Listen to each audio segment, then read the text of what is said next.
America के missile attack में गई हमीरपुर के जिस युवक की जान, उसको लेकर सामने आई बड़ी बात। जिन 3 की मौत हुई उनमें 2 तो पूरी तरह जल गए थे और आदित्य अटैक के बाद भी जिंदा था। उसके सिर में चोट लगी थी, घायल था, फिर उसी हालत में दूसरे शिप पर शिफ्ट कर दिया गया। लेकिन फिर ऐसा क्या हुआ कि उसकी जान चली गई। अभी भी आदित्य की बॉडी शिप में ही थी, लेकिन अब पोस्टमार्टम के लिए दूसरी जगह शिफ्ट किया और मस्कट एम्बेसी में रखी गई है। ये सारी जानकारी परिवार को ओमान की तरफ से दी गई है। सवाल ये भी है कि कंपनी का दावा था कि जहाज एक जगह पर खड़ा था, जबकि आदित्य ने अपने पिता को फोन पर बताया था कि जहाज ईरान की दिशा में आगे बढ़ रहा है।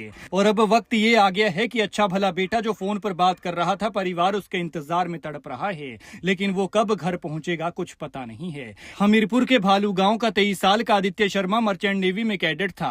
आदित्य सिर्फ एक कैडेट नहीं बल्कि घर का चिराग था, परिवार की जिंदगी और अपनों के जीने का सहारा था।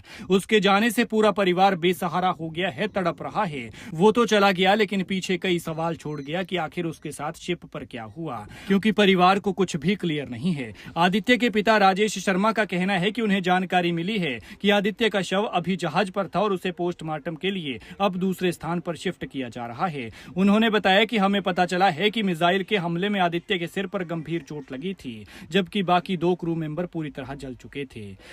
कल शाम को भी हमें एम्बेसी से कॉल आया था मस्कट से, और आज फिर बात हुई है।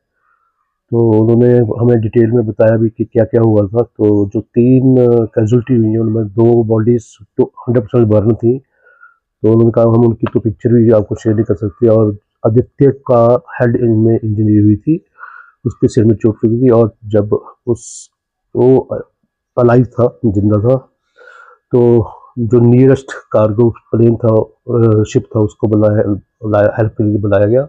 तो आदित्य को मेडिकल ट्रीटमेंट के लिए ले जाने के लिए शिफ्ट कर रहे थे दूसरे शिप पे। तो करते करते ही आदित्य की डेथ हो गई, हमें ये बताया गया है।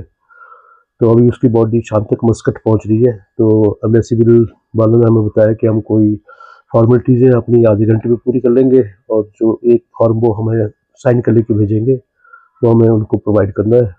परिवार का कहना है कि मस्कट एम्बेसी से कॉल में उन्हें बताया गया कि मिसाइल अटैक के बाद आदित्य जिंदा था, उसके सिर में चोट लगी थी और इसके बाद उसे अपने जहाज से दूसरे कार्गो शिप में शिफ्ट किया गया और ट्रीटमेंट दिया गया, लेकिन इस दौरान उसकी मौत हो गई। अब उसकी बॉडी मस्कट में एम्बेसी में रखी हुई है। आदित्य के चाचा ने इस मामले पर कई सवाल खड़े किए हैं। उन्होंने कहा है कि कंपनी का दावा था कि जहाज एक स्थान पर खड़ा था, जबकि आदित्य ने अपने पिता को फोन पर बताया था कि जहाज ईरान की दिशा में आगे बढ़ रहा था। उन्होंने आरोप लगाया है कि जिस क्षेत्र में जहाज संचालित हो रहा था, वहां सुरक्षा की दृष्टि से गार्ड तैनात किए जाने चाहिए थे, क्योंकि ऐसे क्षेत्रों में समुद्री लुटेरों और युद्ध जैसी परिस्थितियों का खतरा बना रहता है। उनका कहना है कि कंपनी की ओर से पर्याप्त सुरक्षा व्यवस्था नहीं की गई थी। उन्होंने पूरे मामले की निष्पक्ष जांच कर जिम्मेदार लोगों के खिलाफ कार्रवाई की मांग की है। आदित्य के चाचा का कहना है कि डीजी शिपिंग ने परिवार को आश्वस्त किया है कि आदित्य की मौत से जुड़े सभी तथ्यों की गहन जांच की जाएगी, ताकि सच्चाई सामने आ सके और परिवार को न्याय मिल सके।